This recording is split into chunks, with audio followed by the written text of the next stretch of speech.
एका प्रमुख पाहुण्याचं लेक्चर ऐकण्यासाठी आतुरतेने वाट बघतोय आपण, बरोबर? ते म्हणजे नितीन संपतराव बानगुडे सर.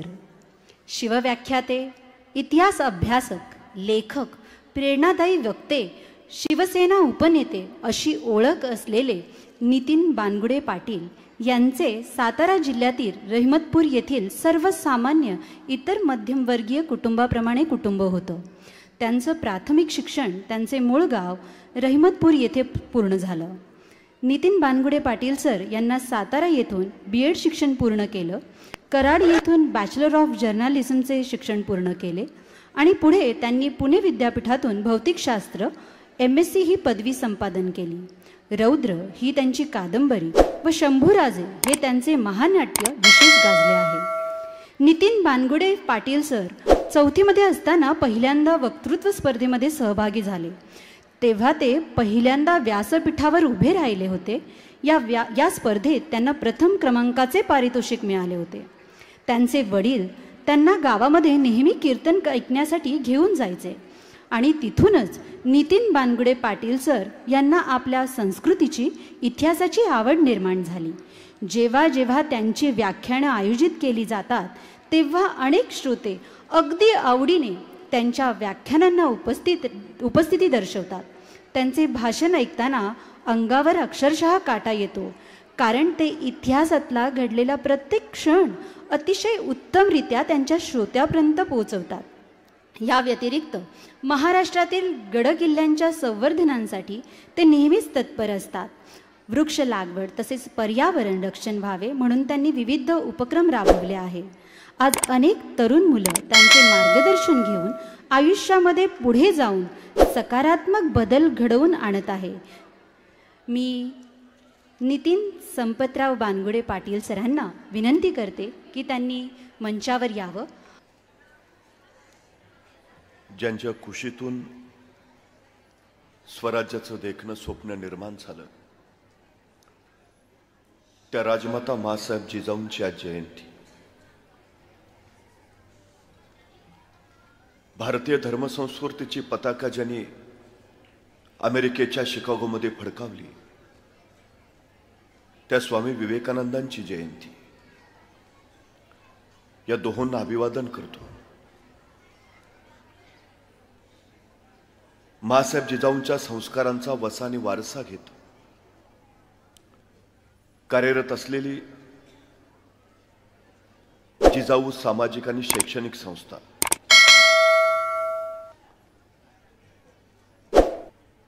या संस्थेचे सर्वेसर्वा निलेशजी सांबरे, त्यांचे सर्व सहकारी आणि उपस्थित आपण विद्यार्थी मित्र हो. हेलन केलर यांची एक कविता आहे. एक जागं झालेलं मन दुसऱ्या मनाला जागं करतं. जागी झालेली दोन मनं मग तिसरं मन जागवतात. जागी झालेली तीन मनं सगळं गाव जागा करतात. जागं झालेलं गाव मग समाज जागा करतं आणि जागा झालेला समाज मग राष्ट्र घडवतं. निलेश सांबरेजी नावाचं एक जागं झालेलं मन ज्या मनानं बघता बघता असंख्य मनं घडवली आणि ही मनं उद्याच्या प्रत्येक क्षेत्राप्रांतातली कुठली रणं जिंकण्यासाठी सिद्ध केली, हे त्यांचं सगळ्यात मोठं कर्तृत्व आहे. खरं तर असा एखादा सोहळा बघितला की मला माझ्या महाविद्यालयातले दिवस आठवतात. एके दिवशी मी माझ्या महाविद्यालयात गेलो त्यावेळी माझा एक मित्र मला भेटला. म्हटला, तुला कळलं का? म्हटलं, काय? म्हटलं, कॉलेजमध्ये आज माझा सत्कार आहे. मला काही कळेना. माझ्याबरोबर एका बाकावर बसलेला पक्या अचानक सत्काराच्या पात्रतेचा कस काय झाला. मी त्याला विचारलं, तुझा सत्कार काय? तो म्हटला, मी शास्त्रज्ञ झालो म्हणून माझा सत्कार आहे. मला काही कळेना. माझ्याबरोबर SY मध्ये शिकणारा पक्या अचानक शास्त्रज्ञ कसा काय झाला. मी त्याला पुन्हा विचारलं, तू कुठला शोध लावलास म्हणून शास्त्रज्ञ झाला? तसा तो म्हटला, मी शास्त्रज्ञ आहे हा शोध मी लावला. पण आता महाविद्यालयात सत्काराची तयारी चालू होती त्यामुळे विश्वास ठेवणं भाग होतं. त्याला मी खोदून विचारलं, बाबर तू कुठला शोध लावलास, तू शास्त्रज्ञ कसा झाला? त्यावर तुम्हाला म्हणाला माझं नाव काय? म्हटलं पक्या. पक्याचं उलटं काय? म्हटलं कॅप. कॅप इंग्रजी शब्द आहे, त्याला मराठीत काय म्हणतात? म्हटलं टोपी. टोपीचं उलटं काय? म्हटलं पिटो. पिटो हिंदी शब्द आहे, त्याला मराठीत काय म्हणतात? म्हटलं मारा. माराचं उलटं काय? म्हटलं रामा. रामा म्हणजे श्रीराम, ते कोण? म्हटलं देव. देवचं उलटं काय? म्हटलं वदे. वदे संस्कृत शब्द आहे, त्याला मराठीत काय म्हणतात? म्हटलं बोले. आणि बोलेचं उलटं काय? म्हटलं लेबो. तर लेबो हे शास्त्रज्ञाचं नाव आहे आणि ते माझ्या नावापासून सुरू झालंय, म्हणून मी शास्त्रज्ञ आहे.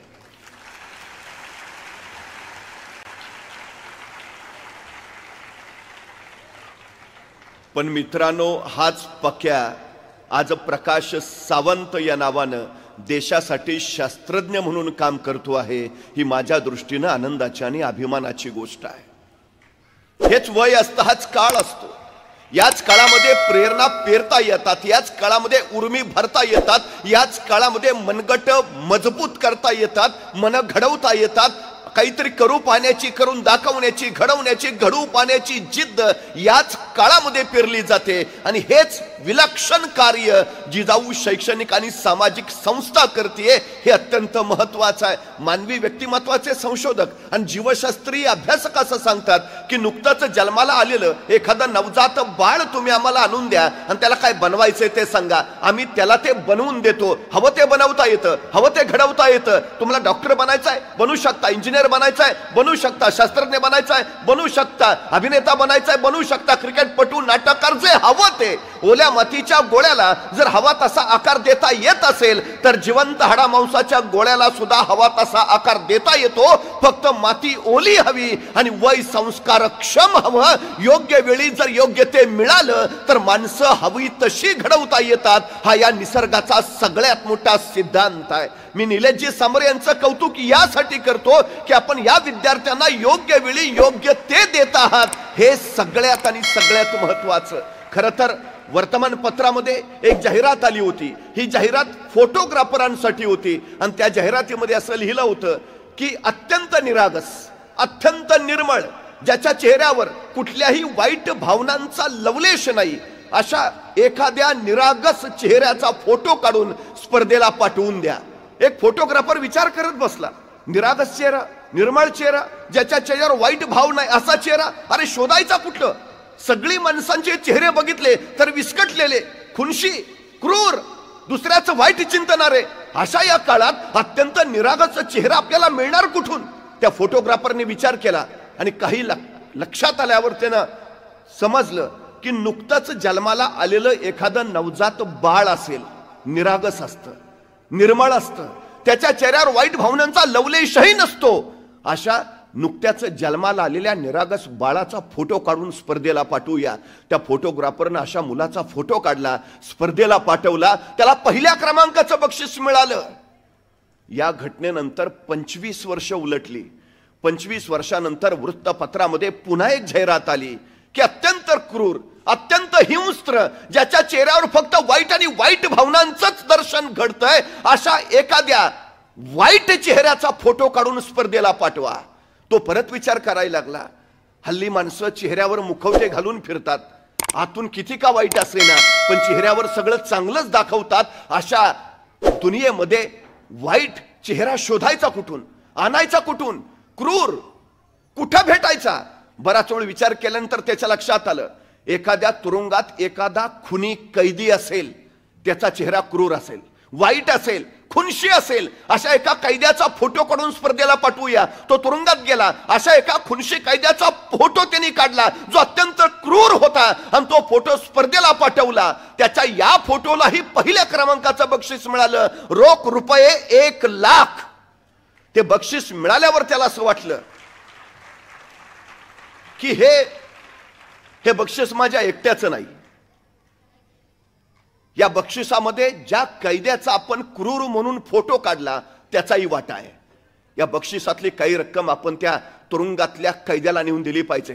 त्या फोटोग्राफरनं आपल्या बक्षिसातले 50,000 घेतले आणि तुरुंगात तो त्या कैद्याला भेटायला गेला. त्याला म्हणाला, तुझा फोटो काढून मला हे बक्षीस मिळालं, त्यातली ही निम्मी रक्कम याच्यावर तुझा अधिकार आहे, मी तुला द्यायला आलोय. त्यावेळी तो तुरुंगातला कैदी म्हणाला 25 वर्षापूर्वी ज्यावेळी तू माझा अत्यंत निरागस निर्मळ म्हणून फोटो काढलास, त्यावेळी जर हे काम तू केलं असतंस तर त्याच निरागस बाळाचा आज अत्यंत क्रूर म्हणून फोटो काढायची वेळ तुझ्यावर आली नसती. त्याला त्या काळात जे हवं होतं ते मिळालं नाही.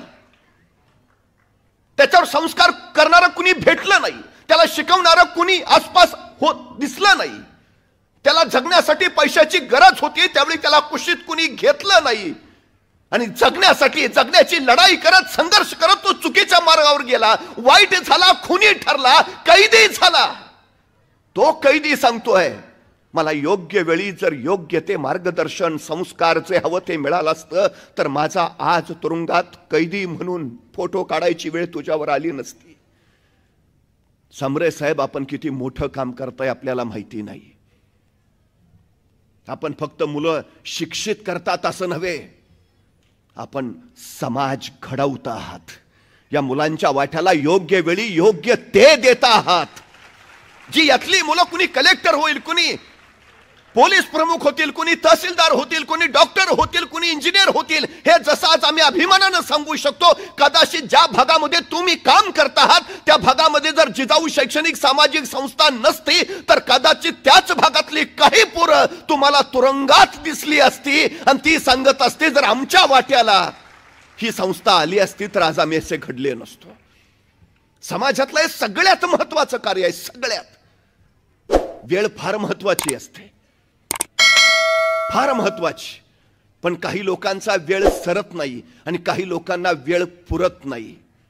वेळ साठवता येत नाही, वेळ गोठवता येत नाही, वेळ वाचवता येत नाही, वेळ घड्याळ बंद करून थांबवताही येत नाही.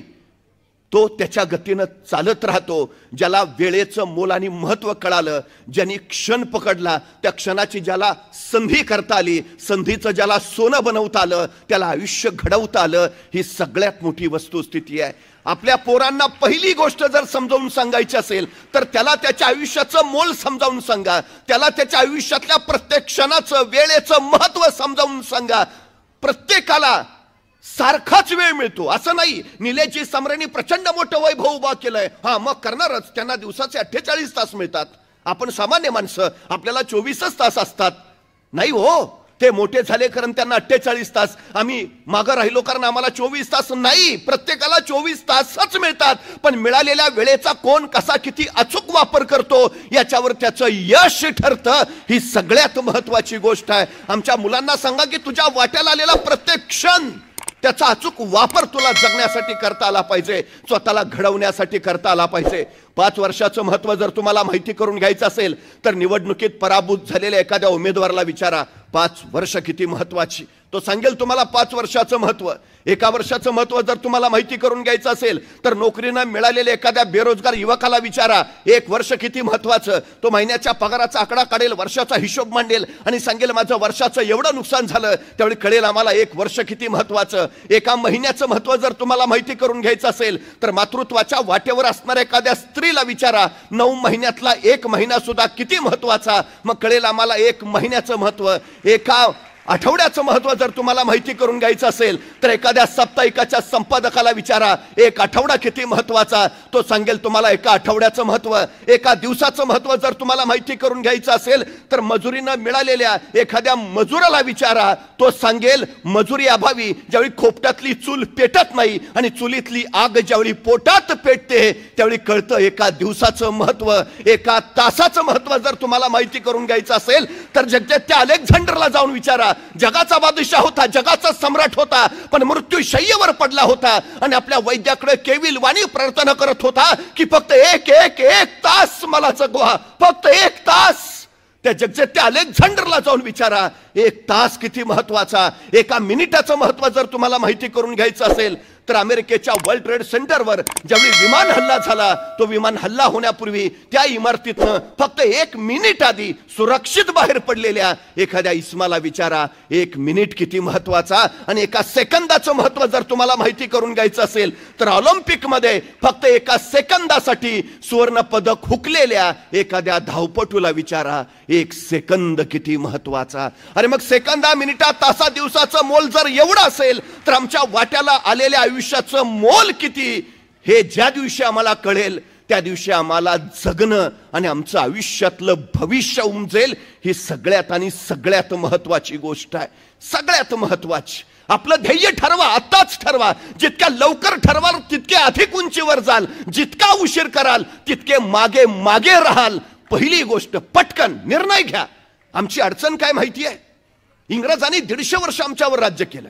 त्यांना मालक बनून राहायचं होतं, आम्हाला गुलाम बनवायचं होतं. म्हणून मॅकॅलोने जी शिक्षण पद्धती बनवली तीच मुळात गुलाम बनवणारी. या शिक्षण पद्धतीमध्ये निर्णय क्षमता नावाचा प्रकारच अस्तित्वात नाही. आमची मुलं निर्णय घेऊ शकत नाहीत. आमच्याकडे निर्णय कसा घ्यावा याचं नियोजन, शिक्षण दिलंच जात नाही. ही आमची सगळ्यात मोठी अडचण आहे. सगळ्यात मोठी ही निर्णय क्षमता आमच्या पोरांच्यात पेरायला सांगा.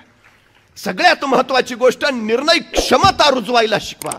याचं कारण असं, जी माणसं पटकन निर्णय घेतात ती माणसं पटकन पुढे जातात.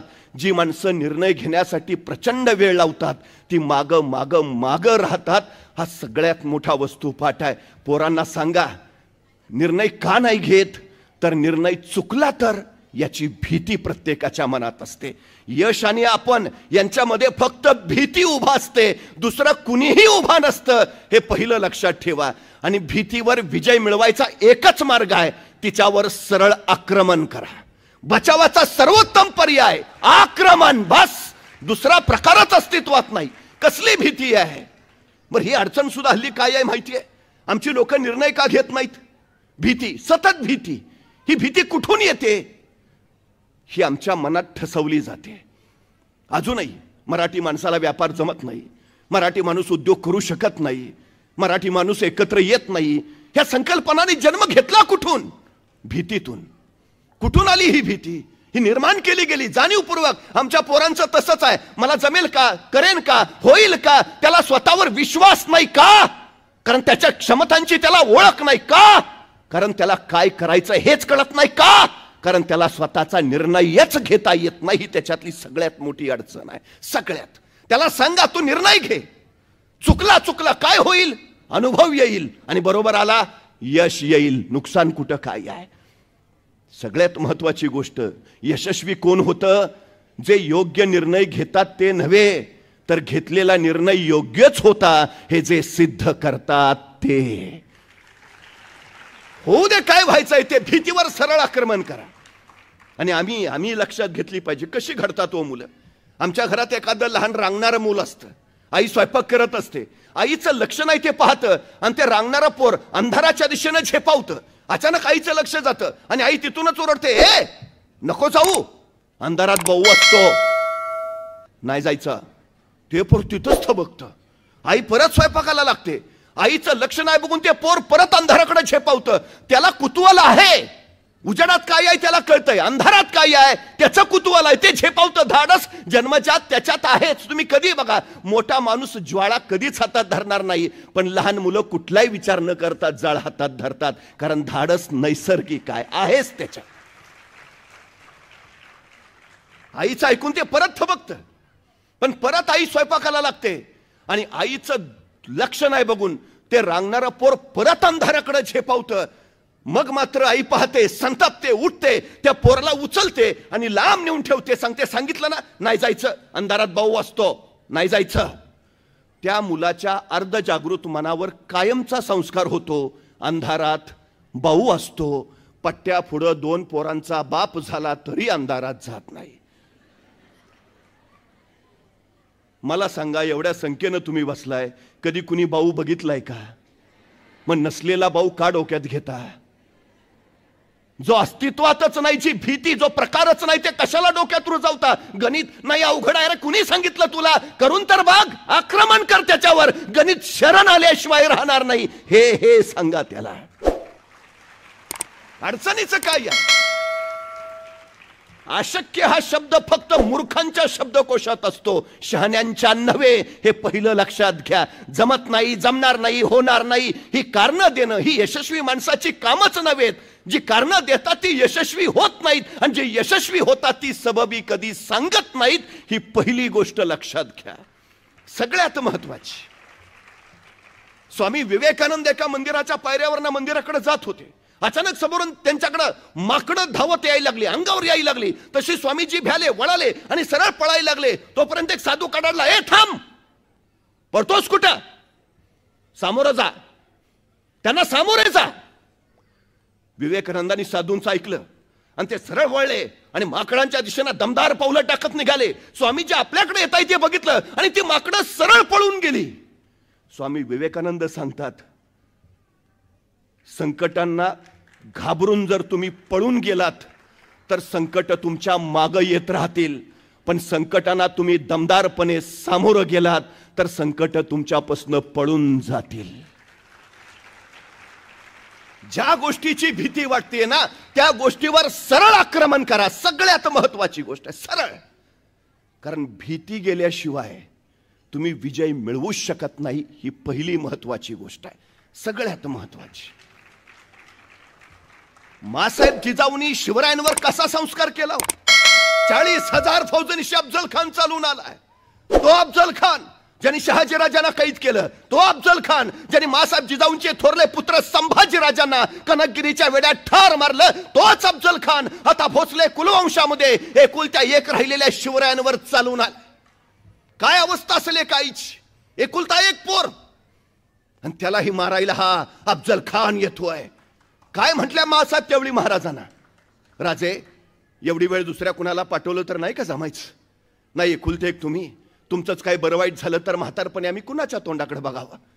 काय म्हटल्या मासाहेब, जाऊ नको, नको दुसरं काय काय. ज्यावेळी राजे आशीर्वाद घ्यायला आले त्यावेळी मासाहेब म्हणाल्या, राजे त्या खानाचा हिसाब चुकता करा, आम्हाला खान हवाय राजे, जिवंत वा मेलेला. पण त्याच वेळी आशीर्वाद घेताना राजे मासाहेबांना म्हणाले, मासाहेब खान बलाढ्य, यदा कदाचित खानाच्या तावडीतून आम्ही जिवंत परतच नाही आलो तर तशी ती सौदामिनी कडाडली. राजा नाहीच परत आला तर ही जिजाऊ समजून जाईल आम्ही पहिल्यापासूनच निपुत्रिक होतो म्हणून. मेलात तरी चालेल, जा. हा संस्कार आहे. घाबरू नकोस, भीती बाजूला काढ, जा, मेलास तरी चालेल. त्यातून शिवराय घडलेत, त्यातून. पण तरी हे सांगितल्यावर मासाहेब काय म्हणतायत माहिती आहे? आणि ध्यानी घ्या राजे, विजय तुमचाच आहे, आम्ही तुमची इथंच स्वागताला वाट पाहतो आहोत. काय विश्वास आहे हो, काय विश्वास. आमच्या पोरांच्या मध्ये हा आत्मविश्वास भरा ना. आत्मविश्वास कधी निर्माण होतो माहिती आहे? स्वतःच्या क्षमतांची जाणीव झाल्यावर. क्षमता प्रत्येकाच्या अंगी असते, फक्त क्षमतेचं पात्रतेत रूपांतर करता आलं की मग योग्यता कमावता येते. आमच्या पोरांना जाणीव करून द्या, त्याच्यात काय आहे, सगळं आहे त्याच्यात, काही नाही असं अजिबात नाही. हे पहिलं लक्षात घ्या, सगळं आमच्यात आहे. एक गोष्ट तुम्ही वारंवार ऐकली असेल, हत्तीचं पिल्लू माहूत त्याला लोखंडी साखळदंडाने बांधून ठेवतो. ते हत्तीचं पिल्लू सुटायचा प्रयत्न करतं, निसटायची कोशिश करतं, सगळी शक्ती लावतं, थकतं, दमतं, पण लोखंडी साखळदंड त्याला तोडता येत नाही. शेवटी ते थकून म्हणतं, साखळदंड तोडणं शक्यच नाही, आपण इथून निसटूच शकत नाही. तेच हत्तीचं पिलू पुढं बलाढ्य होतं, अफाट ताकदीचं होतं, मोठमोठाले वृक्ष स्वतःच्या सोंड्यानं उन्मळून टाकतं. पण या बलाढ्य हत्तीला माहूत कधीच साखळदंडाने बांधून ठेवत नाही. तुम्ही कधीही मोठा हत्ती बघा, त्याच्या पायात साखळी फक्त सोडलेली असते, बांधलेली नसते. कुणीतरी माहूताला विचारतो, एवढा बलाढ्य हत्ती तुम्ही त्याला बांधून ठेवत नाही? तसा माहूत म्हणतो, मी त्याला बांधायची गरजच नाही, कारण हत्तीनं स्वतःला बांधून घेतलंय, आपण इथून निसटू शकत नाही. आमच्या पोरांचं होतं काय माहिती आहे? या जगात तुम्हाला बाहेरून कुणी बंधनं घालू शकत नाही, या जगात तुम्हाला बाहेरून कुणी मर्यादा घालू शकत नाही, या जगात बाहेरून तुम्हाला दुसरा कुणीही पराभूत करू शकत नाही. या जगात फक्त तुम्हीच तुम्हाला पराभूत करू शकता, हे पहिलं लक्षात ठेवा. या जगात दुसरं कुणी तुम्हाला विजयी करू शकत नाही, या जगात फक्त तुम्हीच तुम्हाला विजयी करू शकता, हे लक्षात ठेवा. बंधनं नका घालू, मर्यादा घालूच नका.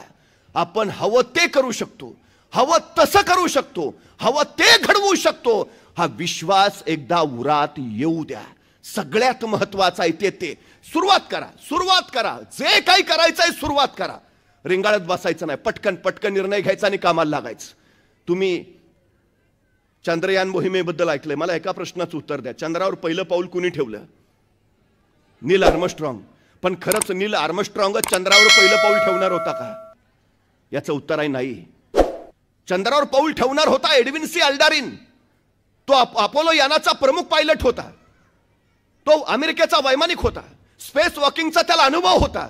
तर नील आर्मस्ट्रॉंग त्याचा सहाय्यक पायलट, तो अमेरिकेचा नौसैनिक होता, त्याला स्पेस वॉकिंगचा अनुभव नव्हता, तो सहाय्यक म्हणून एडविन सी अल्डारिनच्या सोबत दिला होता. हे अपोलो यान ज्यावेळी चंद्रावर उतरलं त्यावेळी नासाच्या स्पेस सेंटरवरनं पहिला संदेश आला, पायलट फर्स्ट. आणि एडविन सी अल्डारिन पुढे झाला आणि चंद्रावर पाय ठेवणार तोच त्याच्या मनात विचारांचा गोंधळ सुरू झाला. मी चंद्रावर पाय ठेवला आणि मी तिथल्या गुरुत्वाकर्षणानं जळूनच गेलो तर, मी चंद्रावर पाय ठेवला आणि त्या वातावरणात मी भरकटलोच तर, मी चंद्रावर पाय ठेवला आणि मी कुठेतरी ओढलाच गेलो तर, तो त्या विचारातच होता. तोपर्यंत नासाच्या स्पेस सेंटरवरनं दुसरा संदेश आला, को पायलट नेक्स्ट. आणि नील आर्मस्ट्रॉंग पुढे झाला आणि कसलाही विचार न करता त्यांनी चंद्रावर पाय ठेवला आणि चंद्रावर पाय ठेवणारा पहिला मानव म्हणून नील आर्मस्ट्रॉंग अजरामर झाला. एडविन सी अल्डारिन मध्ये सगळ्या क्षमता होत्या, सगळी कौशल्य होती, सगळं सामर्थ्य होतं, त्याचा सगळा अभ्यास होता, पण फक्त तो योग्य वेळी निर्णय घेऊ शकला नाही आणि म्हणून तो मागे राहिला आणि पटकन निर्णय घेतला म्हणून नील आर्मस्ट्रॉंग अजरामर झाला. सगळ्यात महत्वाची गोष्ट, उरात आत्मविश्वास असेल तर पोरं रेंगाळत नाहीत, पटकन निर्णय घेतात आणि कामाला लागतात. पटकन निर्णय घ्यायला शिकवा, सगळ्यात महत्वाची गोष्ट आहे ती. आणि एकदा निर्णय घेतला की सुरुवात करा, मग मागं पुढे बघायची गरज नाही, सरळ सुरुवात. काही लोक निर्णय घेतात पण सुरुवातच करत नाहीत. सगळ्यात मोठी आमची अडचण आहे ती ही आहे, सगळ्यात मोठी. तुम्हाला माहिती आहे, जो पहिलं पाऊल उचलतो तोच पोचतो. 1000 मैलाचा प्रवास एका पावलानेच सुरू होतो. सुरुवात तर करायला हवी. एका टेकडीच्या पायथ्याशी एक सद्ग्रस्त उभा होता, वेळ मावळतीची, अंधार पडलेला. मी तिथं गेल्यावर त्याला विचारलं, का थांबलाय? तो म्हटला, नाही डोंगरावर जायचं आहे. म्हटलं जा ना. मग नाही, अंधार आहे ना. मग मी माझ्या हातातला कंदील त्याला दिला, म्हटलं आता जा. आणि मी निघून आलो. दुसऱ्या दिवशी पहाटे त्या टेकडीवर मी पोचलो तर सद्ग्रस्त तिथंच. म्हटलं अरे वा, जाऊन आला वाटतं. नाही, गेलोच नाही. म्हटलं का? अंधार आहे ना. अरे मग कंदील दिला होता ना. हो दिला होता ना, पण त्याचा उजेड फक्त माझ्या पायापुरताच पडतोय, मला किती लांब जायचं आहे. अरे भल्या माणसा, तू चालायला सुरुवात तर कर, उजेड आपोआप तुझ्या बरोबर येत जाईल. सांगा ना आमच्या पोरांनो, तू सुरुवात कर रे, बाकी काही अडचण नाही, सुरुवात कर पहिली पटकन. काय होतं शिवाजी महाराजांकडे? ना सैन्य, ना सामर्थ्य, ना संपत्ती. रोहिडेश्वरावर, रायरेश्वरावर महाराजांनी स्वराज्याची शपथ घेतली, सुरुवात केली कामाला. सैन्य नसताना का महाराज म्हणले नाही जरा सैन्य वगैरे उभा करू आणि मग सुरुवात करू? नाही हो, काही नसताना, शून्यात नसताना सुरुवात. 1645 ला महाराजांनी राजगड घेतला. बेवसाऊ होता. आता बेवसाऊ आहे म्हणजे राजगड घेतल्यानंतर तो बांधून काढायला हवा. बरं, बांधून काढायचा म्हणजे पैसे हवेत, पैसे म्हणजे संपत्ती अफाट हवी. मग महाराज असं म्हटले का, आता तर आपल्याकडे पैसे नाहीत, मग कशाला राजगड घ्या, जरा फंड्स वगैरे गोळा करू आणि मग घेऊ राजगड. नाही, वाट नाही बघत बसले महाराज. सुरुवात केली. 1645 ला राजगड घेतलाच. 1646 ला त्यांनी तोरणा जिंकला आणि तोरण्याचं बांधकाम करताना महाराजांना सोन्याच्या मोहरांनी भरलेले 7 हंडे सापडले आणि त्या मिळालेल्या संपत्तीतनं महाराजांनी राजगड बांधून पूर्ण केला. महाराज सांगतायत तुम्ही सुरुवात करा, जगदंबा आशीर्वाद घेऊन तुमच्या पाठीशी उभा असते. 1670 साली मोगल मराठा संघर्ष प्रचंड वाढलेला. औरंगजेबाचं सैन्य होतं 5 लाख आणि महाराजांची फौज अवघी 20,000. मग महाराज असं म्हटले का, त्यांचे 5 लाख, आपले 20,000, डिपॉझिट पण राहणार नाही, कशाला अर्ज भरा? नाही, संघर्षाला सुरुवात केली, पुढचं पुढं बघू काय व्हायचं ते. 1670 लाच महाराजांनी प्रबळगड जिंकला आणि या प्रबळगडाची पाहणी करायला महाराज पालखीत बसून प्रबळगडावर निघाले. पालखीत बसलेल्या महाराजांच्या शेल्याचं एक टोक पालखीच्या बाहेर लोंबकळत होतं. प्रबळगडाच्या एका मार्गावर न जाताना महाराजांच्या शेल्याचं ते लोंबकाळणारं टोक तिथल्या बोरीच्या झाडाच्या फांदीच्या काट्यात अडकलं आणि महाराजांना ताण बसला. तसे महाराज म्हणाले, पालखी थांबवा. पालखी थांबली आणि महाराज सोबत त्यांना म्हणाले, हे बोरीचे झाड आम्हाला अडवते आहे. हे बोरीचे झाड आमच्या पुढे जाण्यावर आक्षेप घेते आहे. हे बोरीचे झाड आम्हाला काहीतरी सांगू पाहते आहे. इथे काहीतरी आहे. आहे खना खना. माणसं खणायला लागली. 5-6 फूट गेली. दगडी भिंत लागली. आहे उकरा उकरा. उकरली. 27 घागरी आणि 4 कढया एवढं सोनं महाराजांना तिथं सापडलं. आणि या संपत्तीतनं महाराजांनी मोगलांच्या विरोधातला संघर्ष अधिक गतिमान केला, जिंकला. तुम्ही सुरुवात करा, सगळी सृष्टी तुमच्या पाठीशी उभा राहते. पण माणसं कारणं सांगतात, माणसं सबबी देतात. आमची परिस्थिती नव्हती हो, तू गप. मला भयान राग येतो असल्या माणसांचा. आमची परिस्थिती नव्हती हो. परिस्थिती माणसाला घडवती नाही आणि परिस्थिती माणसाला बिघडवती नाही. माणूसच परिस्थिती घडवतो आणि माणूसच परिस्थिती बिघडवतो. ही सगळ्यात मोठी वस्तुस्थिती आहे, सगळ्यात मोठी. नाही आम्ही गरीब आहे ना. अरे चांगला आहे ना, श्रीमंत व्हायला तुला मिळालेली सर्वोत्तम संधी आहे. नाही नाही, मला जरा बुद्धी कमी आहे. उत्तम विद्वान व्हायला तुला मिळालेली ही सर्वोत्तम संधी आहे. अरे स्वतःच्या कमतरताना कमीपणा समजू नका. कमतरतांचं बलस्थानात रूपांतर करा आणि त्या बलस्थानाच्या बळावर स्वतःच्या कर्तृत्वाचा ध्वज रोवा. हे यशाचं सगळ्यात महत्वाचं सूत्र आहे. परिस्थिती जर माणसाला अडवत असती तर रस्त्यावरच्या विजेच्या खांबाच्या दिव्याच्या प्रकाशात बसून अभ्यास करणारे डॉक्टर बाबासाहेब आंबेडकर या देशाच्या घटनेचे शिल्पकार झाले नसते. परिस्थिती तुम्हाला अडवत नाही, उलट प्रतिकूल परिस्थितीच तुमच्यातले उपजत गुण बाहेर काढते. चांगली परिस्थितीत उपजत गुण कधीच बाहेर येत नाहीत. ही सगळ्यात मोठी वस्तुस्थिती आहे. म्हणून तुम्ही बातम्या वाचल्या असतील, श्रीमंतांची पोरं नापास होतात आणि त्यांच्या घरात धुनीभांडी करणाऱ्या मोलकरणींची पोरं गुणवत्ता यादीत येतात. परिस्थिती, प्रतिकूल परिस्थिती उत्तम गुण बाहेर काढते. संकटांना संधी मानायला हवं, कारण संकट तुम्हाला अडवायला येत नाहीत. संकट तुमची उंची वाढवायला येतात. अडथळे तुम्हाला थांबवायला येत नाहीत. अडथळे तुमच्यातल्या क्षमता बाहेर काढतात. अडचणी तुम्हाला रोखायला येत नाहीत. अडचणी तुमच्यातली कौशल्य बाहेर काढतात. संकट, अडथळे, अडचणी स्वागत करायलाच हवं, कारण तीच तुम्हाला घडवतात. तुमच्यातनं मूर्ती घडायची आहे ना, मग घाव सोसावेच लागतील.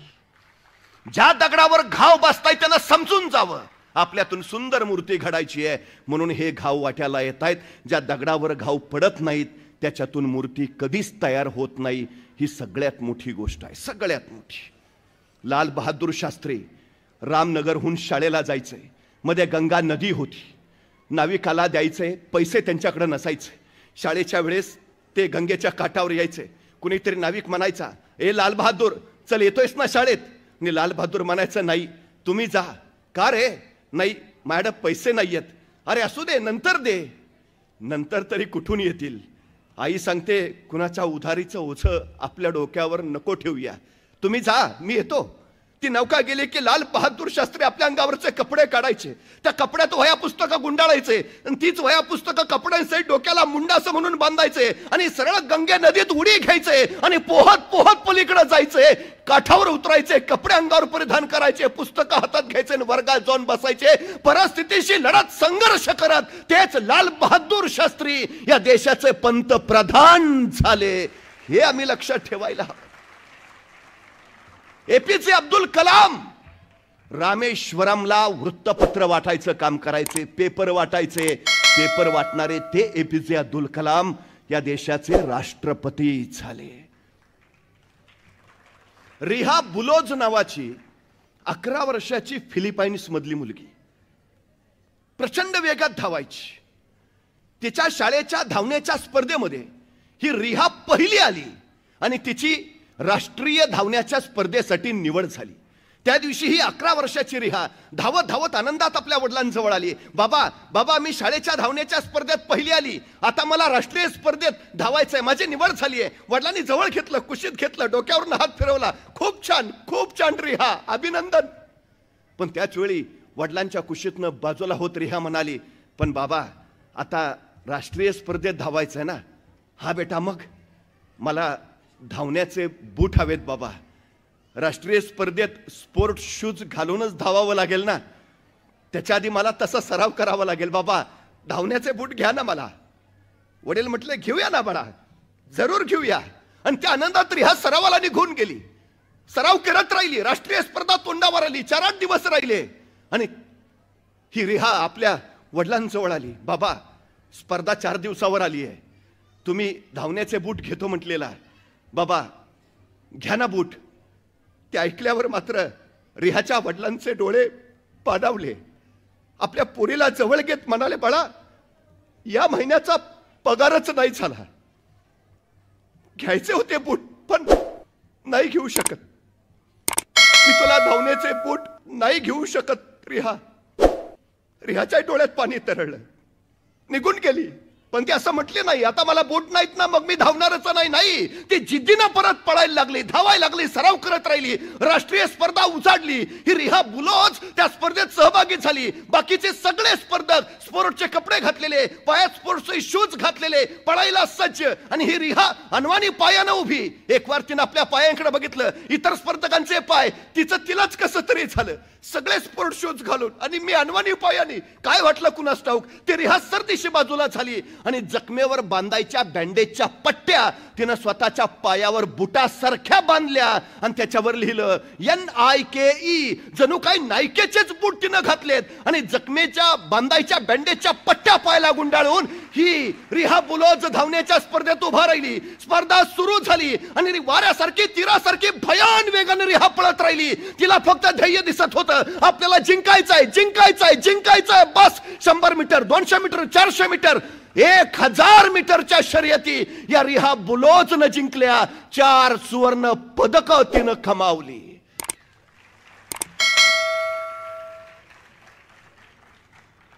ही रिहा बुलोज सांगते, परफॉर्मन्स बुटात नसतो, परफॉर्मन्स डोक्यात असतो. पायात वेग यायचा असेल तर आधी मनात वेग असायला हवा. वस्तू, गोष्टी, कपडे, बूट ही साधनं आहेत साध्यापर्यंत पोहोचण्यासाठी. पण हल्लीच्या पिढीची या गोष्टी हेच साध्य झालंय. ते नाहीत म्हणजे मला काही करताच येणार नाही. सांगा त्यांना हे साध्य नव्हे, साध्य खूप मोठं आहे, खूप मोठं आहे. त्यासाठी या गोष्टी असाव्याच, काही नाही. आणि तुम्ही तर सगळे भाग्यवान आहात. निलेजी सांबरेंसारखा तुम्हाला हवं ते देणारा एक ज्ञानसंकुल उभारणारा लोकनायक तुमच्या पाठीशी ठामपणे उभा आहे. मला विशेष कौतुक वाटतं, मी ज्यावेळी झडपोलीमध्ये गेलो, एक 450 बेडचं मल्टी स्पेशालिटी हॉस्पिटल तिथं आहे. जिथं शासकीय रुग्णालय नाही झालं तिथं निलेशजी सांबरेंनी तिथल्या लोकांसाठी multi speciality office, medical hospital उभारलंय. मुलं शिकावीत, मुलं पुढे जावीत, परिस्थिती त्यांना आडवी येऊ नये यासाठी 10 CBSEच्या शाळा, तब्बल 45 ग्रंथालय, वाचनालय, MPSC UPSCची स्पर्धा परीक्षाची तयारी करणारी अनेक ठिकाणं त्यांनी निर्माण केली. मला वाटतं आज आपण 9 अभ्यासकांचं आणि स्पर्धा परीक्षांच्या केंद्राचं उद्घाटन करणार आहोत. हे सगळं आहे. आता काळ आता नाही की आता आमच्याकडे काही नाही. सगळं सगळं उपलब्ध करून देणारी माणसं जर आपल्या सोबत असतील तर आपल्याला पळायला आता अडचण काय आहे हा सगळ्यात महत्त्वाचा विषय. सगळ्या गोष्टी तुमच्याकडे आहेत, सगळ्या गोष्टी आहेत, फक्त करायला हव्यात. एक गोष्ट लक्षात ठेवा, यशाला शॉर्टकट नसतो. मेहनतीला पर्याय नाहीच आहे, अजिबात नाही. कष्ट करावेच लागतील. तुमच्या यशाच्या वृक्षाची उंची किती वाढावी हे त्या वृक्षावर कधीच अवलंबून नसतं, तर त्या वृक्षाच्या मुळाशी तुम्ही किती घाम गाळता यावर ठरतं वृक्ष किती उंचीवर जाणार आहे ते. तुमचे कष्ट, तुमची मेहनत तुमच्या यशाची उंची वाढवत असते. जितके अधिक कष्ट करता येतील, जितकी मेहनत करता येतील तितकी करा, तरच तुम्ही शिखरावर पोहोचू शकता. हे सगळ्यात आणि सगळ्यात महत्वाचं आहे. सगळ्यात. वर्गात गुरुजी वह्या तपासत होते. एका मुलाजवळ आले, कुठे आहे रे वही? आणि तो मुलगा म्हणाला, गुरुजी विसरली. गुरुजी संतापले, हात पुढं कर. त्या मुलानं हात पुढं केला आणि छडी मारणार त्याच वेळी गुरुजी त्याच्या हाताकडे बघत म्हणाले, तुला मारून तरी काय उपयोग आहे? तुझ्या हातावर विद्येची रेषाच नाही. त्या मुलाला क्षणभर वाईट वाटलं. विद्येची रेषा नाही. त्यानं गुरुजींना विचारलं, गुरुजी विद्येची रेषा कुठं असते? गुरुजींनी सांगितलं, इथं इथं हातावर विद्येची रेषा असते. ज्याच्या हातावर विद्येची रेषा ती मुलं शिकतात, मोठी होतात. तुझ्या हातावर विद्येची रेषाच नाही. तू काय होणार? तुला मारून तरी काय उपयोग आहे? त्या पोरला काय वाटलं कुणास ठाऊक, ते ताडकन वर्गाबाहेर गेलं. 5 मिनिटांनी परत आलं. त्यावेळी त्याचा सगळा हात रक्ताळलेला होता. गुरुजींनी विचारलं, काय केलंस? आणि तो पोरगा म्हणाला, गुरुजी त्या विधात्यानं जी माझ्या हातावर विद्येची रेष काढली नाही ती बाहेर जाऊन मी चाकून काढून आलोय. आता मला कोण विद्या घेण्यापासून रोखतंय ते मला बघायचं आहे. हे जिद्दी पोरग शिकलं, तेच पुढं व्याकरणाचार्य पाणिनी म्हणून प्रसिद्धीस आलं. तुम्ही ठरवायला हवं, उरात फक्त जिद्द हवी. करायचंय करायचंय बनायचंय, बस तुम्ही बनूच शकता, बाकी काही अडचण नाही. तुम्हाला अडवणारं कुणी नाहीच आहे. सगळ्यात महत्वाचं तुमचे कष्ट तुम्हाला विजयी करतातच, पण त्याच्याही पेक्षा एक सगळ्यात महत्वाचा प्रभावी गुण जर तुमच्यात असेल तर तुम्ही हवं ते करू शकता. त्या गुणाचं नाव आहे चिकाटी, चिवटपणा. तुम्हाला वाटतं ना तुमची परिस्थिती नाही नसू द्या, तुमच्यात प्रतिभा नाही नसू द्या, तुमच्यात बुद्धिमत्ता नाही नसू द्या, तुमच्यात सामर्थ्य नाही नसू द्या, सगळं बाजूला सारा, फक्त एक गुण आत्मसात करा ज्याचं नाव आहे चिकाटी, चिवटपणा. बस सततचा सातत्यपणा तुमच्यात चिकाटी निर्माण करतो आणि ही चिकाटी तुम्हाला इतकं चिवट बनवतो की जोपर्यंत ध्येयापर्यंत पोहोचत नाही तुम्ही माघार घेत नाही. सगळ्यात महत्वाचं आहे ते. हे सगळ्यात तुम्ही हरता म्हणजे पराभूत होता असं नाही. तुम्ही माघार घेता तेव्हा पराभूत होता, हे पहिल्यांदा लक्षात असू द्या. तुम्ही किती वेळा पडता अजिबात महत्व नाही, तुम्ही उठून किती वेळा उभा राहता हे सगळ्यात आणि सगळ्यात महत्वाचं आहे. चर्चिलनी त्याच्या यशाचं सूत्र एकच सांगितलं, माघार घ्यायचे नाही, माघार नाही. कोलंबस भूमीचा शोध घ्यायला निघाला, वादळ लाटा समुद्र खवळलेला, सोबती म्हणाली माघारी चला माघारी चला, आणि कोलंबस कडाडला. जोपर्यंत भूमीवर पाय ठेवत नाही माघार नाही. त्यांनी अमेरिकेचा शोध लावला, भूमीवर पाय ठेवला आणि मग माघारी आला. तो कोलंबस सांगतो, माझ्या यशाचं एकच रहस्य आहे, माघार घ्यायची नाही, अजिबात नाही. कसलीही वादळ, कसलीही संकट, काहीही होऊ दे, माघार घ्यायची नाही. सगळ्यात महत्वाचं मुंगी. मुंगी बघितली तुम्ही? मुंगी केवढीशी, तिचं डोकं केवढंसं, डोक्यातला मेंदू केवढासा, तरी पण त्या मुंगीला बरोबर कळतं कुठल्या शहरातल्या, कुठल्या प्रभागातल्या, कुठल्या वॉर्डमधल्या, कुठल्या घरातल्या, कुठल्या खोलीतल्या, कितव्या कपाटावरच्या, कितव्या फळीवर किती नंबरचा साखरेचा डबा आहे. सांगावं लागतो रस्ता. मुंगी कणभर असते, महिनाभरात मनभर साखर खाऊन फस्त करते. तिला फक्त तिचं ध्येय दिसतं, फक्त ध्येय दिसतं, दुसरं काही नाही. एवढीशी मुंगी जर आपलं ध्येय गाठत असेल, आपल्याला अडचण काय आहे तुम्हाला माहिती आहे? मुंग्या दृष्टीहीन असतात, मुंग्यांना डोळे नसतात, पण तरीही मुंग्यांची रांग चुकलेली तुम्हाला कधी दिसणार नाही. तुम्हाला यशस्वी व्हायचं आहे ना आयुष्यात, सगळ्यात महत्वाची गोष्ट आहे शिस्त. जे ठरवलंय त्यानुसारच चालायला हवं. भान राखून योजना आखाव्यात आणि बेभान होऊन त्या अंमलात आणाव्यात, हे यशाचं सूत्र. सगळ्यात महत्वाचं, मुंगी शिस्त मोडतच नाही. अपार कष्ट, सतत कष्ट. 4 महिन्याच्या पावसाळ्याच्या बेगमीसाठी ती 8 महिने अविरत काम करत असते, अविरत. कुणीतरी एका तत्वचिंतकाला विचारलं, हे जग कधी संपेल? आणि तो तत्वचिंतक म्हणाला, ज्या दिवशी एखादी मुंगी एकाच ठिकाणी निवांत आराम करत तुम्हाला बसलेली दिसेल, त्या दिवशी समजून जा जगाचा अंतकाळ जवळ आलाय.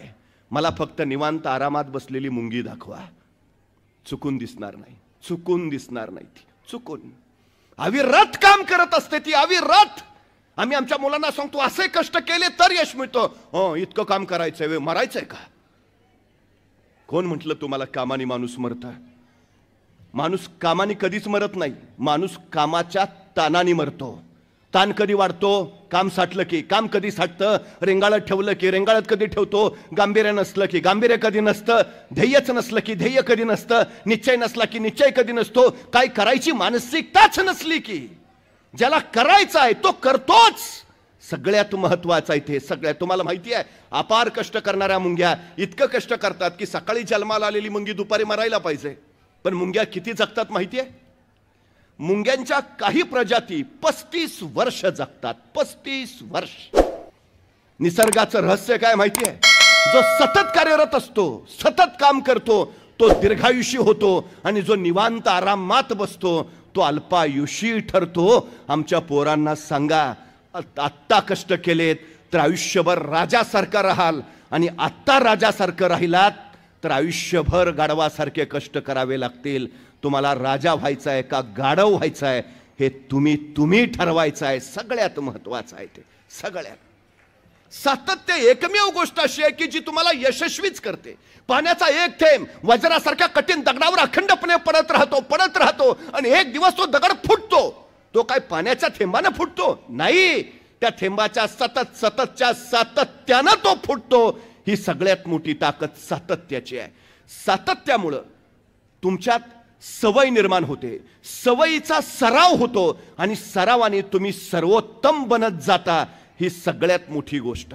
तुम्हाला सर्वोत्कृष्ट बनायचं असेल तर तुम्हाला सतत सराव करावा लागेल. सवय बनवायला लागेल. ही सवय तुम्हाला समृद्ध घडवेल. सगळ्यात महत्वाचं, अब्राहम लिंकन यांचे वडील चांभार होते, पण अब्राहम लिंकन राष्ट्राध्यक्ष झाले.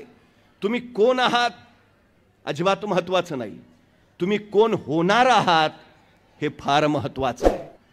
सगळ्यात महत्वाची गोष्ट. पण ज्यांचे वडील चांभार, त्यांचा मुलगा राष्ट्राध्यक्ष झाला, हे अमेरिकेच्या काही अमीर उमराव सरदारांना पटलं नाही. त्यांना तसा धक्काच बसला. राष्ट्राध्यक्ष म्हणून अब्राहम लिंकन यांचं पहिलं भाषण सभागृहामध्ये होतं.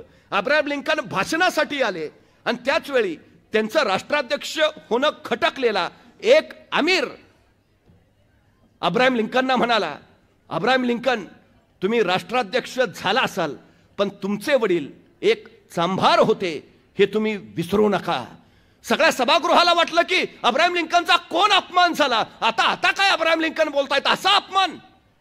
पण आपल्या डोळ्यात आलेलं पाणी पुसत अब्राहम लिंकन भाषणाला उभा राहिले आणि त्या अमीर उमरावाला म्हणाले, बरं झालं माझ्या राष्ट्राध्यक्ष पदाच्या पहिल्याच दिवशी तुम्ही मला माझ्या वडिलांची आठवण करून दिलीत. आज मी जो काही आहे तो माझ्या वडिलांमुळे आहे. मला मान्य आहे माझे वडील चांभार होते, तुमच्या पायातले सगळ्यांचे बूट माझ्या वडिलांनीच शिवलेली आहेत हेही मला माहिती आहे. पण मला अभिमान याचा आहे की या देशाची सत्ता राबवणाऱ्या सगळ्या उमरावांना माझ्याच वडिलांच्या हातचे बूट लागतात. इतके माझे सर्वोत्कृष्ट काम करतात. ही माझ्या दृष्टीने सगळ्यात मोठी अभिमानाची गोष्ट आहे. माझे वडील मला कायम सांगतात, तू झाडूवाला बन, पण झाडू असा मार की जगात सांगितलं पाहिजे, झाडू मारावा तर याच्यासारखा मारावा. काय जे बनायचे ते बन, पण सर्वोत्तम सर्वोत्कृष्ट. या जगात तुला तुलना होणारच नाही असा सर्वोत्तम हो बस. अब्राहम लिंकन म्हणाले, माझ्या वडिलांसारखं मला सर्वोत्कृष्ट होता येणार नाही याची मला कल्पना आहे, पण राष्ट्राध्यक्ष म्हणून मी सर्वोत्तम काम करायचा निश्चितपणे प्रयत्न करेन. माझ्या वडिलांनी मला सांगितलंय, जे करशील ते सर्वोत्तमच कर. या जगात जे टिकतं ना ते फक्त सर्वोत्तम टिकतं. त्यामुळे जे काही कराल ते सर्वोत्तमच करा. कुठलंच काम छोटं किंवा मोठं कधीच नसतं. छोट्या छोट्या कामातूनच मोठं काम उभा राहतं. ही सगळ्यात महत्वाची गोष्ट आहे. मोठं व्हायचं असेल तर छोट्या छोट्या गोष्टी करतच तुम्हाला पुढे जावं लागत असेल. कामाची लाज बाळगणारी माणसं कधीच मोठी होऊ शकत नाहीत. ही पहिली गोष्ट आमच्या पोरांच्या डोक्यात ठसवा. त्याला मोठं व्हायचं आहे ना, त्याला हरेक काम केलं पाहिजे. ही सगळ्यात मोठी गोष्ट आहे, सगळ्यात महत्वाची. आणि सगळ्या गोष्टी तुम्ही सर्वोत्तम होऊ शकता. सगळ्याच. गणित अवघड कधीच नसतं, इंग्रजी कधीच अवघड नसतं. आपण त्यांना अवघड बनवत असतो. तुम्ही त्यांना सोपं समजा, ते आपोआप सोपं होऊन जातील. तुम्ही सतत त्यांच्या सहवासात राहा, ते तुमचे मित्र बनतील. तुम्ही सतत त्यांना सोबत ठेवा, ते तुम्हाला शरण येतील, हवे तेवढे मार्क देत राहतील. सगळ्यात महत्वाचं आहे सराव आणि सातत्य. एक साधू होता, तो नाचायला लागला की पाऊस पडायचा. त्याची सगळीकडे कीर्ती पसरलेली की तो नाचायला लागला की पाऊस पडायचा. काही बंडखोर विचारांचे तरुण होते, ते 4 तरुण त्या साधूकडे पोहोचले. म्हटले, आम्ही ऐकलंय की तुम्ही नाचायला लागला की पाऊस पडतो. साधू म्हटले, हो खरं आहे ते. मग तुम्ही नाचल्यावर जर पाऊस पडत असेल तर आम्ही नाचल्यावर सुद्धा पाऊस पडला पाहिजे. साधू म्हटले, पडेलही. नाही नाही, तसं नाही, स्पर्धा लावायची. तुम्ही नाचल्यावर पाऊस पडताय ना, आम्ही नाचल्यावर पण पाऊस पडला पाहिजे. साधू म्हणले, ठीक आहे, तुमची इच्छा. दुसऱ्या दिवशी पहाटे 6 वाजता हा साधू आणि ते 4 तरुण एका मैदानावर जमा झाले. साधू म्हटले तुम्ही सुरुवात करा. मग एक तरुण पुढे झाला, तिने नाचायला सुरुवात केली. अर्धा तास झाला, तास झाला, तो थकला दमला माघारी झाला, पण पाऊस काही पडलाच नाही. मग दुसरा तरुण पुढे झाला, नाचायला सुरुवात झाली. 10 मिनिटं, 15 मिनिटं, 20 मिनिटं, अर्धा तास, तास, 1.5 तास, 2 तास झाले. तरुण नाचून थकला, पण पाऊस पडलाच नाही. मग तिसरा तरुण पुढे झाला, नाचायला सुरुवात केली. तास, 1.5 तास, 2 तास, 2.5 तास नाचला, पाऊस पडलाच नाही. मग चौथा पुढे झाला, नाचायला सुरुवात केली. तास, 2 तास, 3 तास, 3.5 तास नाचला, पाऊस पडलाच नाही. 4ही तरुण म्हटले आम्ही नाचलो पण पाऊस पडला नाही, आता तुम्ही नाचा. साधू महाराज आम्हाला बघायचा आहे पाऊस पडतोय का. सायंकाळी 6 वाजता साधूनी नाचायला सुरुवात केली. ते नाचत राहिले, नाचत राहिले. तास झाला, 2 तास झाले, 3 तास झाले, 4 तास झाले, 5 तास झाले. आता पहाटेचं झुंजू व्हायची वेळ झाली. आता पहाट होणार, उजाडणार, पण साधू नाचतच राहिले. बघता बघता दिवस उजाडला, साधू नाचतातच आहेत. आणि अचानक आभाळ भरून आलं आणि रप रप रप रप पाऊस पडायला सुरुवात झाली. पाऊस पडायला सुरुवात झाली तेव्हा साधू नाचायचे थांबले. ते 4 तरुण साधून जवळ गेले, म्हटले आम्ही नाचलो त्यावेळी पाऊस पडला नाही आणि तुम्ही नाचला, कसा पाऊस पडला. साधू म्हणाले मला 2च गोष्टी माहिती होत्या. पहिली गोष्ट मी नाचतोय म्हणजे पाऊस पडलाच पाहिजे, आणि दुसरी गोष्ट जोपर्यंत पाऊस पडत नाही मला नाचलंच पाहिजे. तुम्हाला यश देणारी ही 2च सूत्र आहेत, 2च सूत्र आहेत यश देणारी. तुम्ही अभ्यास करताय ना म्हणजे यश मिळालंच पाहिजे, आणि दुसरी गोष्ट जोपर्यंत यश मिळत नाही तुम्हाला अभ्यास केलाच पाहिजे. तरच तुम्ही ध्येयापर्यंत पोहोचू शकता. आणि बाकी एक गोष्ट लक्षात ठेवा, निलेशजी सांबरेंची इतकी तळमळ आहे की आदिवासी भागातली, खेड्यापाड्यातली, गावगाड्यातली, शिक्षणापासून दूर असलेली सगळी पिढी घडावी, मोठी व्हावी. पण तरी आमच्या मुलांमध्ये अजून एक न्यूनगंड आहे. आमच्या परवा एका मित्रानं सूर्यवंशी साहेब प्रमोशनच नाकारलं. म्हटलं का रे. नाही म्हटलं प्रमोशन घेतलं की इंग्रजी बोलायला लागेल. इतका न्यूनगंड अजूनही आमच्या पोरांमध्ये आहे. ते स्वतःच यश नाकारतायत. आमच्या पोरांना एक गोष्ट फक्त सांगा, मला एका प्रश्नाचं उत्तर द्या. हुबहू तुमच्यासारखा दिसणारा दुसरा कुणी व्यक्ती तुमच्या गावात आहे का. नाही. जिल्ह्यात, राज्यात नाही. मी परवा इंदोरला गेलतो, सेम माझ्यासारखा दिसलाय का. तुम्ही लंडनला जा, आफ्रिकेत जा, नाहीतर अमेरिकेत जा, हुबहू तुमच्यासारखा या जगात दुसरा कुणी नाही. या जगात तुम्ही एकमेवा द्वितीय आहात. तुमच्यासारखं दुसरं कुणीच नाही. अरे तुमच्यासारखं या जगात दुसरं कुणीच नाही याचा अभिमान बाळगण्यापेक्षा न्यूनगंड कसले बाळगता. या जगात फक्त तुम्ही एकटेच आहात जे तुम्ही आहात, बस. तुमची बरोबरी दुसरा कुणीच करू शकत नाही. एकमेवा द्वितीय आहात. अभिमान बाळगायला शिका, बस. बाकी काही नाही. काढून टाका सगळे न्यूनगंड. मी इथून आलो, मी तिथून आलो, आम्ही असं काही नाही. काय आहात नाही महत्वाचं, काय करता आणि काय होता हे महत्वाचं. थॉमस अल्वा एडिसन बहिरा होता, पण त्याच्या आईची प्रचंड इच्छा होती की माझ्या मुलानं शिकावं. आता तो बहिरा आहे, त्याला ऐकूच येत नाही, मग तो ग्रहण कसं करेल काही. पण आईची प्रचंड इच्छा की माझ्या मुलानं शिकावं, आणि तिनं स्वतःच्या बहिऱ्या मुलाला शाळेत पाठवलं. एडिसन आठवडाभर शाळेत जात राहिला. आठवडाभरानंतर एडिसन शाळा सुटल्यानंतर घरी आला आणि आईनं विचारलं एडिसन कसा होता आजचा दिवस. आणि एडिसन म्हटला खूप छान. आणि एडिसननं एक पत्र बाहेर काढलं, आईच्या हातावर दिलं आणि आईला म्हणाला आमच्या टीचरनी तुझ्यासाठी दिलंय. एडिसनच्या आईनं ते पत्र हातात घेतलं, फोडलं, वाचायला सुरुवात केली. एडिसनच्या शाळेतल्या टीचरनी लिहिलं होतं की तुमचा मुलगा शिकण्याच्या पात्रतेचा नाही. जगातला कुठलाच शिक्षक त्याला शिकवू शकत नाही. कृपा करून उद्यापासून त्याला आमच्या शाळेत पाठवू नका. त्याला कुणीच शिकवू शकत नाही. हे पत्र वाचलं आणि त्या आईच्या डोळ्यातनं घळघळ पाणी उखळायला सुरुवात झाली. आपल्या आईच्या डोळ्यातले अश्रू एडिसननं बघितलं. एडिसन म्हणाला काय गाई. आणि आईनं पटकन डोळे पुसले. काही नाही रे बाळा, आनंदाचे अश्रू आहेत. का ग, काय लिहिलंय आमच्या पत्रात टीचरनी. आणि एडिसनची आई म्हणाली अरे वेड्या, तुझ्या टीचरनी लिहिलंय की तुमचा एडिसन खूप हुशार आहे, खूप हुशार आहे. इतका हुशार आहे की त्याच्या तुलनेत वर्गातली इतर मुलं अगदीच ढ आहेत. त्यामुळे वर्गात शिकवताना आमची अडचण होते. तुमच्या एडिसनला काही दिवस शाळेत पाठवू नका, म्हणजे इतर विद्यार्थ्यांना शिकवून आम्ही हुशार करतो आणि मग ती एडिसन इतकी हुशार झाली ना की मग तुम्हाला कळवतो, मग तुमच्या एडिसनला शाळेत पाठवा. एडिसन म्हटला, खरंच मी इतका हुशार आहे? हो ना, माझं बाळ आहेच हुशार. मग आई आता शाळा, आता नाही जायचं शाळेत, आता घरीच शिकूया. आईनं आपल्या बहिऱ्या पोराला सांगितलं की तू हुशार आहे. आईच्या त्या प्रेरणा बळावर ते पोर शिकत राहिलं. आईनं त्याला फक्त एकच गोष्ट सांगितली, बाळा ज्ञान मिळवायचं आहे ना, एक गुण फक्त स्वतःत रुजव, ज्याचं नाव आहे जिज्ञासा. प्रश्न विचारत राहा फक्त. आभाळात वीज चमकली की प्रश्न विचारायचा, वीज का चमकतीये, शोध का चमकतीये, ऋणप्रभार धनप्रभार एकत्र येतो, चकमक उडते, वीज होते. उत्तर मिळाली की ज्ञान वाढत जाईल. बाळा जिज्ञासा जोपास, प्रश्न विचारत राहा, फक्त प्रश्न विचार, बस, दुसरं काही नाही. हल्ली आमच्या पोरांची अडचण काय माहिती आहे, आमची पोरं प्रश्नच विचारत नाहीत. ह्याची दोनच कारणं असतात. एक तर त्याला सगळं कळलंय आणि दुसरं त्याला काहीच कळलं नाही. पण जिज्ञासा हा गुण आमच्या मुलांच्यात नाही, ही सगळ्यात मोठी अडचण आहे. मी स्वतः फिजिक्सचा प्राध्यापक आहे, भौतिकशास्त्र शिकवतो. याच्या आधी अनेक प्राध्यापकांनी भौतिकशास्त्र शिकवलं असेल, इथून पुढेही शिकवतील. पण भौतिकशास्त्रामध्ये आम्ही शिकवतो काय? Newton's law, Einstein's rule, Edison's formula.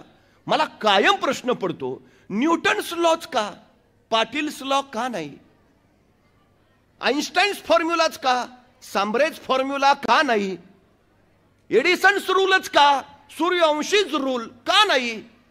आमची लोक का नाही संशोधन क्षेत्रात, आमची पोरं का नाही पुस्तकात, आमच्या पोरांच्या नावाने का रूल्स नाहीत, फॉर्म्युला नाहीत, का नाहीत, आम्ही का नाही? याचं कारण आमच्या पोरांमध्ये जिज्ञासाच नाही, आम्ही संशोधनच करत नाही, शोधच लावत नाही. आमची सगळ्यात मोठी अडचण, शोधानी जग समृद्ध झालंय. आमचं जग समृद्ध करायचं असेल तर पोरांच्या जिज्ञासा रुजवा, सगळ्यात महत्वाची गोष्ट आहे. सगळ्यात मासाहेब जिजाऊनी काय केलं माहिती आहे? शिवरायांच्या मध्ये हा अलौकिक गुण रुजवला, जिज्ञासा, प्रश्न विचार. यांचं राज्य का, भूमी आमची आहे ना, मग आमचंच राज्य पाहिजे, ते इथं का नको? ते लढतायत, आम्ही लढणार, आमच्यात सामर्थ्य आहे. प्रत्येक प्रश्नाचं उत्तर शोधत महाराज पुढे निघाले, स्वराज्य उभा राहिलं. जिज्ञासा आहे त्याचं मूळ होतं, जिज्ञासा. पण हल्ली नाही ती. मला कधी कधी बरं वाटतं, बरं झालं ते न्यूटनच सफरचंदाच्या झाडाखाली बसला होता. मग ते सफरचंदाचं झाडातनं सफरचंद खाली पडलं. मग न्यूटनला प्रश्न पडला, सफरचंद खालीच का पडलं? मग गुरुत्वाकर्षणाचा शोध लागला. नाही, बरंच झालं न्यूटनच बसला होता. आपल्यातला एखादा बसला असता आणि पडलं असतं सफरचंद खाली, काय प्रश्न पडला असता त्याला? बरं झालं मी असतानाच पडलं. दुसरा प्रश्न, बरं झालं आणखी कुणी नाही, अकेले अकेले खाएंगे. आणि जर एखाद्या मुलाला प्रश्न पडलाच, सफरचंद खालीच का पडलं, आणि त्यानं विचारलं आपल्या वडिलांना, बाबा सफरचंद खाली का पडलं? बाबा म्हणणार, खाना मुकाट्यानं का डोक्याला ताप देतो, हाय ते व्याप कमी आहेत का? संपला आमचा न्यूटन सफरचंदाच्या झाडाखालीच. आमच्या पोरांमध्ये ही जिज्ञासा रुजवा.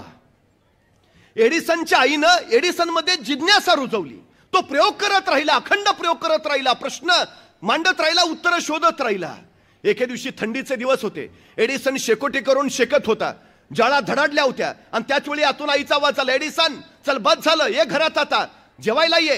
जेवायला जायचं म्हणून एडिसननं पटकन शेजारची माती घेतली आणि त्या जळत्या शेकोट्यांवर टाकली आणि तो जेवायला आत गेला. तासा दीड तासांनी जेवून बाहेर आला. आता एडिसनला वाटलं होतं की त्या जाळांवर आपण माती टाकली आहे, त्यामुळे आता शेकोटी विझली असेल. पण बाहेर येऊन त्यानं पाहिलं तेव्हा त्याच्या लक्षात आलं की लाकडं ज्वाळेच्या रूपात जळत नव्हती, पण त्या लाकडांचे आता निखारे झाले होते. ते निखारे फुलत होते आणि त्या फुलत्या निखाऱ्यांचा प्रकाश अवतीभोवती पसरला होता आणि सगळा परिसर केशरी झाला होता. त्या एडिसनला प्रश्न पडला, मगाशी तर लाकडं धडाधड जळत होती, आता लाकडं ज्वाळाच्या रूपात का जळत नाहीत? माती टाकल्यावर लाकडं विझली का नाहीत? त्यांचे निखारे का होत आहेत? ती फुलतायत का? शोध घेतल्यावर एडिसनला कळालं, जोपर्यंत लाकडांना ऑक्सिजन अखंड पोचत होता तोपर्यंत लाकडं ज्वाळेच्या रूपात जळत होती. मी लाकडांवर माती टाकली आणि अखंडित मिळणारा ऑक्सिजन लाकडांसाठी खंडित झाला, त्यामुळे ज्वाळा विझल्या पण ऑक्सिजन अभावी लाकडं विझली नाहीत, लाकडांचं निखाऱ्यात रूपांतर झालं आणि निखारे फुलत राहिले. हेच उत्तर एडिसननं आपल्या प्रयोगात वापरलं. एक निर्वात पोकळीची परीक्षा नळी घेतली ज्यात ऑक्सिजन नव्हता आणि त्यात त्यानं विद्युत तार सोडली. ऑक्सिजन नसलेल्या विद्युत तार असलेल्या त्या परीक्षा नळीला त्यांनी विद्युत प्रवाह जोडला. विद्युत प्रवाहामुळे ती तार जळाली नाही, ती फक्त तप्त तप्त होत राहिली. इतकी लालबुंद झाली की तिचा प्रकाश सगळ्या खोलीवर पसरला, सगळी खोली प्रकाशमान झाली आणि जगाला विद्युत बल्बचा शोध लागला. अपंगत्व असलेल्या एडिसननं जगाचं अपंगत्व दूर केलं, त्यांनी जग प्रकाशमान केलं.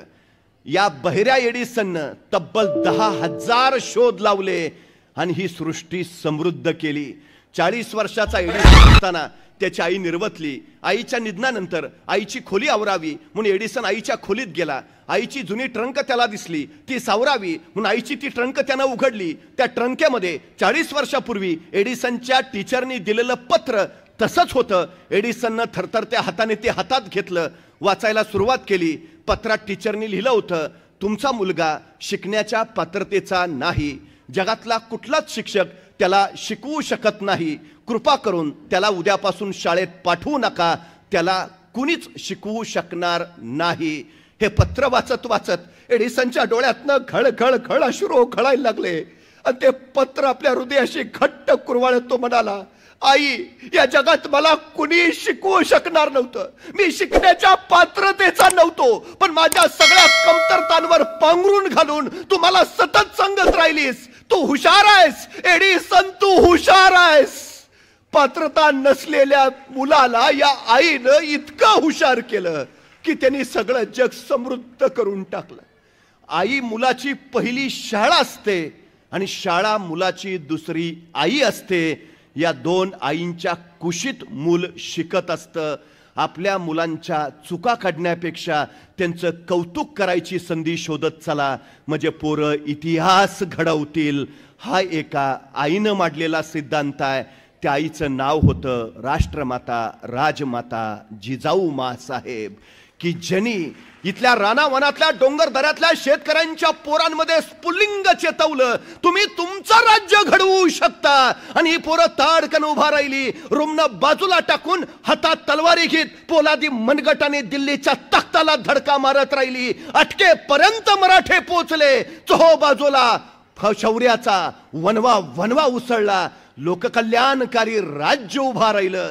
जगाच्या पाठीवर राज्याभिषेक सोहळा फक्त छत्रपती शिवाजी महाराजांचाच साजरा केला जातो, कारण या राज्याभिषेकानं जगाला रामराज्याची आठवण करून दिली. या राज्यानं लोककल्याणकारी राज्य उभा केलं आणि हे राज्य माँसाहेब जिजाऊंच्या संस्कारातून आलं.